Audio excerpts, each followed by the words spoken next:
मान लो आप प्रदोष का व्रत नहीं कर सकते,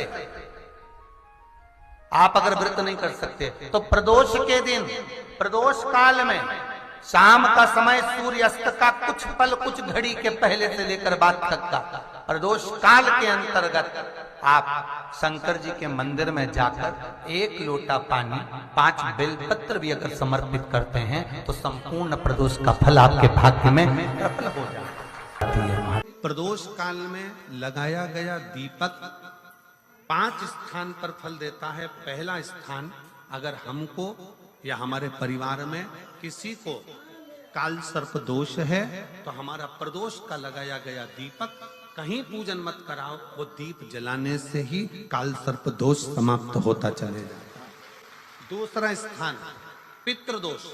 अगर किसी ने कह दिया कि तेरे घर में पितृदोष है, तेरे घर में, कई लोग बता देते हैं कि तुम्हारे घर में, कई माताएं पूछती हैं मेरे घर में बेटा नहीं, मेरे घर में 3 बेटी हो गई, 4 बेटी हो गई, 5 बेटी हो गई, बेटा नहीं है, बेटा नहीं, तो किसी ने कह दिया पितृदोष है। अब तुम शंकर जी की पूजन कर रहे हो, शंकर जी पे जल चढ़ा रहे हो, शिव की स्तुति कर रहे हो, तो किसी किसी की यहाँ 3 बेटियों के बाद, 4 बेटियों के बाद, एक माता ने तो लिखा है कि उसके यहाँ 2008 में उसके घर में लड़की ने जन्म लिया था, या 2008 में उसके घर में बच्चे ने जन्म लिया था, लड़की ने, उसके बाद फिर लड़की ने जन्म लिया और उसके बाद उसके घर में कोई पुत्र का योग नहीं बना। तब उसने प्रदोष के समय पर शाम को दिया लगाना प्रारंभ करा और 2008 में बच्ची जन्मी थी और अब 2024 में उसके घर में लड़के ने जन्म लिया। कि प्रदोष काल का लगाया गया दीपक, प्रदोष काल, प्रदोष के दिन, प्रदोष काल का जो दीपदान होता है वो सरल नहीं होता, वो सहज नहीं होता, 5 स्थान की पूर्ति करता है। पहला स्थान किस चीज के लिए? काल सर्प दोष के लिए। दूसरा पितृदोष। कैसा भी तुम्हें कोई पितृदोष बता दे, कितना भी तुमसे कोई कह दे कि तेरे घर में पितृ का दोष है, तेरे घर में ये दोष है, अगर आप प्रदोष के दिन, प्रदोष काल में, अर्थात सूर्य अस्त के समय के 2:45 तक का जो समय होता है, 2 घंटे के समय का, उसके अंतर्गत अगर आप प्रदोष काल के समय में भगवान शंकर को दीप लगाने के लिए अगर पहुंचे हो तो वो आपको फल देगा ही, पितृदोष का निवारण होगा ही, चाहे तुम कुछ करो चाहे मत करो, वो पितृ की शांति करा दे। दूसरे नंबर पर है पितृदोष। तीसरे नंबर पर है वास्तु दोष। हमारे घर का, अब एक बहुत सावधानी से श्रवण करने वाला विषय है, वंश की वृद्धि नहीं है। 30 वर्ष शादी के हो गए, 40 वर्ष शादी के हो गए और औलाद है ही नहीं। डॉक्टर ने भी हाथ नीचे कर दी, टेस्ट पे भी करवाया, IVF करवाया, सब कुछ तुमने करवा लिया, तो भी औलाद नहीं है। तब आखिरी में एक काम चालू करो, प्रदोष का दिन दोनों पति पत्नी व्रत चालू कर दो प्रदोष का, और प्रदोष काल में शाम के समय जाकर एक ही दिए में 2 लंबी बाती जानते हो ना, रुई की लंबी कपास की बाती 2, और दोनों बाती एक ही दिए में रखकर पति पत्नी दोनों उसको प्रज्वलित करना प्रारंभ करें, बाबा संतान देकर ही रहेगा। औलाद दीप की जो बाती में अंतर आ जाता है, एक गोल बाती में और लंबी बाती में अंतर आता है, बहुत अंतर आता है।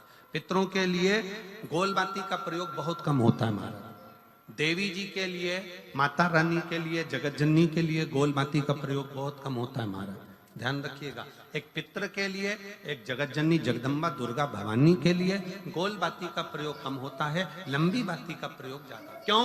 क्योंकि हमारे घर की कुल देवी और हमारे घर के पितर हमारे वंश की वृद्धि करें, इसलिए लंबी बाती रखी जाती है, जिससे हमारा वंश बहुत लंबा चले, बहुत उन्नति की ओर बढ़े, इसलिए लंबी बाती। शिव महापुराण की कथा कहती है 5 जगह पर हमारा जलाया गया एक दीप जो प्रदोष के दिन, प्रदोष काल में लगाया जाता है, 5 जगह पर भारी पड़ता है। पहले नंबर पर, जम के बोलते जाओ, काल सर्प दोष। दूसरे नंबर पर पितृदोष। तीसरे नंबर पर घर का वास्तु दोष। हमारे घर में कितना भी वास्तु दोष है, कोई ने कह दिया यहाँ बाथरूम नहीं बनना थी, यहाँ पर शौचालय नहीं बनना था, यहाँ सीढ़ी नहीं बनना थी, वो सीढ़ी वहां बनना थी, ये सीढ़ी वहां बनना थी। तुम पूरा घर तोड़वा के देख लो, उसके बाद में जैसा वास्तु वाले हैं वैसा करा कर देख लो, उसके बाद भी तुमको शांति नहीं मिले तो समझ लेना कि तुम्हारे घर में अब वास्तु दोष तो तुमने दिखाकर समाप्त कर लिया, फिर भी वो समाप्त नहीं हो रहा, तो प्रदोष काल का लगाया गया प्रदोष के समय का दिया आखिरी में वास्तु दोष को भी समाप्त कर देता है और उसमें भी फल प्रदान करता है। काल सर्प दोष, पितृदोष, वास्तु दोष, चौथे नंबर पर 1 रुपया कमाया, 1.25 रुपये खर्च हुआ, पैसा आया गया, ये चौथे नंबर का। व्यापार में थोड़े दिन दुकान अच्छी चली, थोड़े दिन बैठ गए, थोड़े दिन काम चला, थोड़े दिन बैठ गए, गाड़ी चली थोड़े दिन फिर बैठ गए, अर्थात हमारी फैक्ट्री थोड़े दिन चली फिर बैठ गए, कहीं ना कहीं तकलीफ, थोड़े दिन खाते थोड़े दिन रोते वाला चल रहा है। तो प्रदोष काल का, प्रदोष के समय का दिया इस दुख को समाप्त कर कर रेगुलर एक जैसी सांझी, एक जैसी लक्ष्मी की वृद्धि करते चले जाए प्रदोष। और 5वें नंबर का प्रदोष काल का दिया, प्रदोष समय का दिया 5वें नंबर पर रोग का निवारण। रोग निवारण, ये 5 स्थान जो बताए गए हैं प्रदोष काल के दिन, प्रदोष के दिन दीप प्रज्वलन। प्रदोष व्रत का इतना महत्व है महाराज। ये प्रदोष व्रत होता क्या है, प्रदोष व्रत का महत्व क्या है? शिव महापुराण की कथा कहती है शंकर भगवान का प्रदोष का व्रत, अर्थात चंद्रदेव को जो क्षय रोग हो गया, बीमार पड़ गए, शरीर गलकर नीचे गिरने लगा, तब देव ऋषि नारद ने भगवान चंद्र को शंकर भगवान के पूजन का विधान बताया और पूजन करते करते त्रयोदशी तिथि आ गई, जिस त्रयोदशी के दिन चंद्रदेव ने सुबह से शाम तक कुछ नहीं खाया। शाम के समय सूर्य अस्त के पहले चंद्रदेव ने स्नान किया, श्वेत वस्त्र धारण करे और श्वेत वस्त्र धारण कर कर चंद्रदेव शंकर के शिवलिंग की पूजन करने बैठ गए। शंकर भगवान के शिवलिंग की पूजन जब चंद्रदेव ने करी, हाथ में अक्षत लेकर चंद्रदेव ने शंकर को समर्पित करे, ओम उमापति नमः कहकर जब चंद्रदेव ने शिव को समर्पित करे, भगवान शंकर त्रयोदशी के दिन प्रदोष समय में, प्रदोष काल में प्रकट हो गए और प्रकट होकर बोले, ऐ चंद्र, तुमने आज मेरा अनुरोधन किया है, आज मेरा स्मरण किया है, जाओ आज त्रयोदशी के दिन प्रदोष काल में मैं तुम्हारे शरीर को स्वस्थ करता हूं। तब से ये प्रदोष व्रत प्रारंभ हुआ है महाराज। किसने करा है प्रदोष व्रत? भगवान विष्णु ने करा था। जब घोड़े का मुंह लगा, हयग्रीव अवतार, लक्ष्मी जी हंस दी थी तो घोड़े का मुंह भगवान विष्णु का लगा, तब भगवान विष्णु ने प्रदोष व्रत करा था। भगवान प्रदोष व्रत 11, 26 अवश्य करना चाहिए, या तो 11 करो या 26 करो, करना चाहिए। प्रदोष कोई साधारण सा व्रत नहीं है, प्रदोष कोई निम्नता व्रत नहीं है, सहजता का। एक एक प्रदोष का महत्व शास्त्र वर्णन करता, शिव महापुराण कहती है एक एक प्रदोष का महत्व, एक एक प्रदोष। सोमवार की अगर प्रदोष पड़ती है, बहुत ध्यान से सुनना महाराज, सोमवार की प्रदोष पड़ती है तो शंकर भगवान कैलाश पर निवास करते हैं। मंगलवार की प्रदोष पड़ती है तो शिव काशी में निवास करते हैं। बुधवार की प्रदोष पड़ती है तो शिव रजत भवन में निवास करते हैं। गुरुवार की प्रदोष पड़ती है तो शिव गंगा के स्थल पर निवास करते हैं। शुक्रवार की अगर प्रदोष पड़ती है तो शिव नीलकंठ पर विराजमान होते हैं। शनिवार की अगर प्रदोष पड़ती है तो शिव शमी के वृक्ष के नीचे रहते हैं। और रविवार की जब प्रदोष पड़ती है तो शिव बेलपत्र के पेड़ के नीचे निवास करते हैं। महाराज, ये एकादशी शंकर से कह रही है कि आपका स्थान ये नहीं कि आप कैलाश पर मिले, उस बार को, उस तिथि के दिन, उस अनुकूल। हमारे यहाँ कहते हैं सोमवार की जो प्रदोष पड़ती है वो इच्छा पूर्ति करती है, मंगलवार की प्रदोष रोग से मुक्ति देती है, बुधवार की प्रदोष कामना की पूर्ति करती है, गुरुवार की प्रदोष शत्रुओं का नाश करती है, शुक्रवार की प्रदोष सुख और शांति देती है, शनिवार की प्रदोष संतान का सुख देती है, और रविवार की प्रदोष जो काम दुनिया में कोई नहीं कर सकता वो अचूक फल की प्राप्ति रविवार की प्रदोष करा देती है। महाराज, ऐसी प्रदोषों का नियम वर्णन किया चाहिए। भगवान कहते ठीक है, तू थोड़ी देर खड़ी हो। एकादशी सम्मुख खड़ी हुई। पार्वती जी ने जिस अंगुष्ठ का जल पीने के लिए लिया था हाथ में, बस पीने ही वाली थी, शंकर भगवान ने वही हाथ में जल लेकर एकादशी के हाथ में उसको देकर कहा, ले, ये मेरे द्वारा निर्मित एक व्रत है जिसे त्रयोदशी के दिन तूने मांगा है, मैं तुझे देता हूँ। आज इस व्रत का फल मैं तुझे प्रदान करता हूँ। अब तू जिस जीवात्मा को लेकर जाएगी उसका पाप प्रबल नहीं होगा।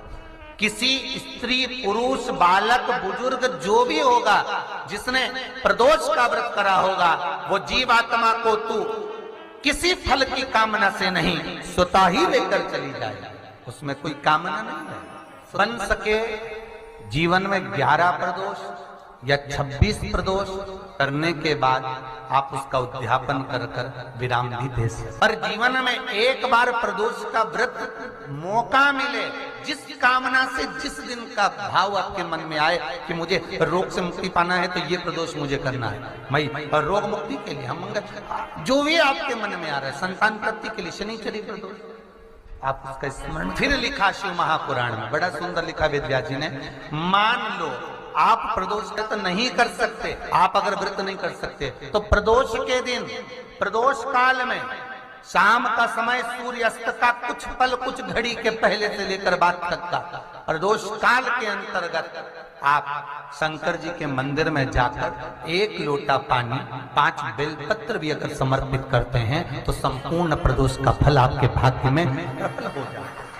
शिव महापुराण में इसका लड़की को मंगल है, गुरुजी लड़के को मंगल है, क्या करा जाए? कुछ मत करो।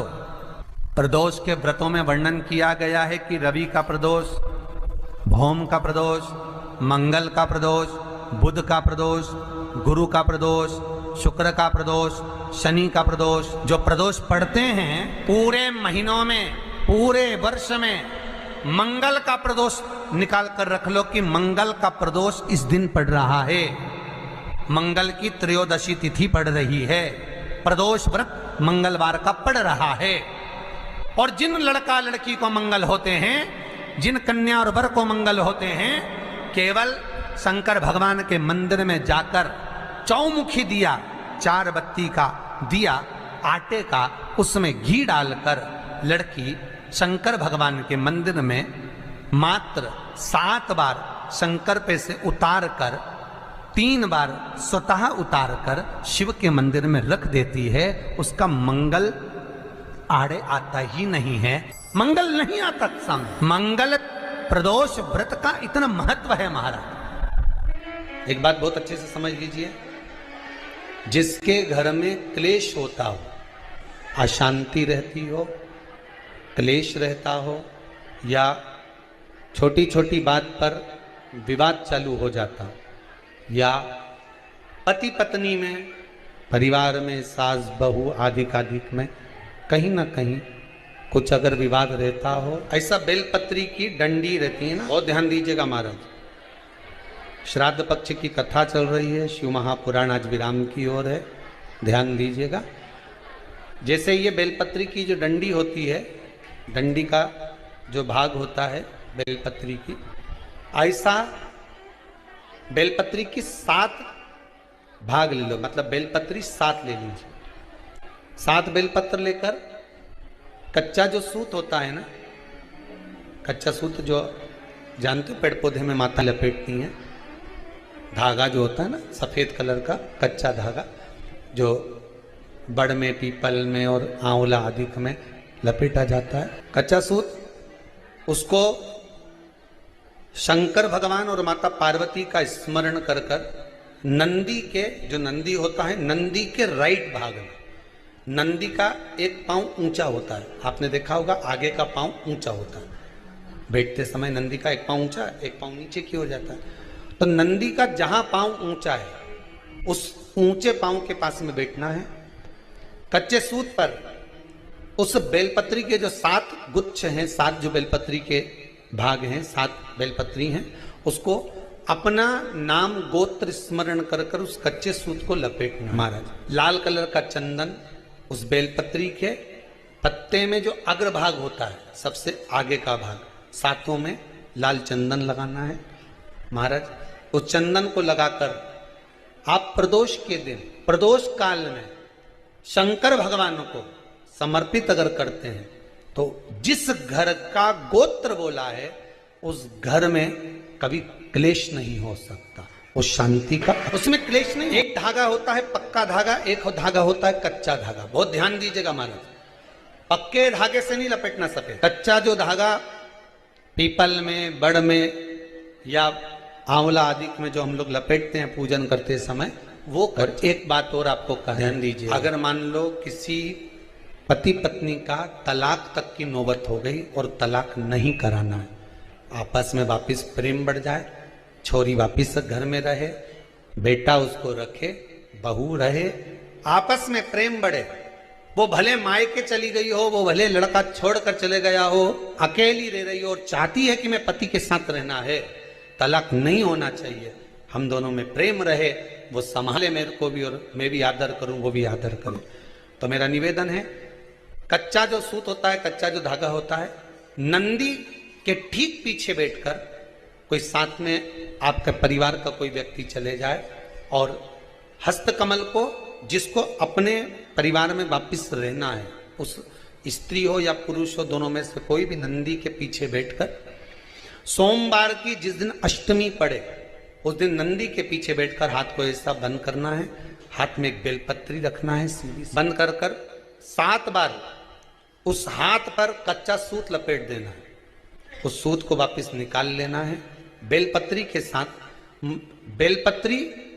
में, और बेलपत्री को तो अपने पास में रखना।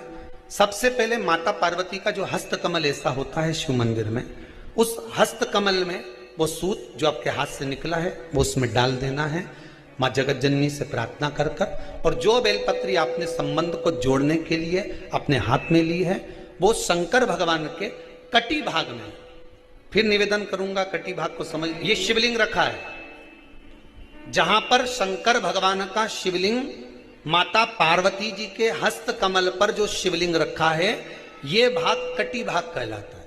इस जगह पर जहां शंकर और पार्वती का मिलन हुआ है, उस जगह पर उस बेलपत्री को रख देना है। महाराज ज्यादा से ज्यादा 3-4 महीने लगते हैं, दोनों में वापिस प्रेम बढ़ जाता है, दोनों एक हो जाते हैं। तलाक तक बात चल भी रही हो तो तलाक समाप्त हो जाता है, प्रेम, करुणा, आसक्ति, स्नेह बढ़ जाता है, संबंध टूटने की कतार पर। एक बार माता पार्वती को समर्पित तो करो अपना संबंध कि मां अब तुझे नहीं भाना, माना मैंने अपशब्द कह दिया होगा, माना मेरी गलती होगी, थोड़ी गलती उनकी भी होगी, पर दोनों की गलती है मां, अब इस संबंध को तुझे निभाना। जब कच्चा सूत माता के हाथ में रखो तब माता को विनती करना, इस संबंध की डोरी अब तेरे को दे दी, दीन बंधु दीनानाथ मेरी डोरी, अब ये डोरी मैंने तुमको दे दी, अब ये संबंध आपको निभाना। एक प्रयोग जरूर कर कर देखना, जिस दिन घर में क्लेश हो रहा हो, भाइयों में आपस में झगड़ा हो रहा हो, देवरानी जेठानी में झगड़ा हो रहा हो, सास बहू में झगड़ा हो रहा हो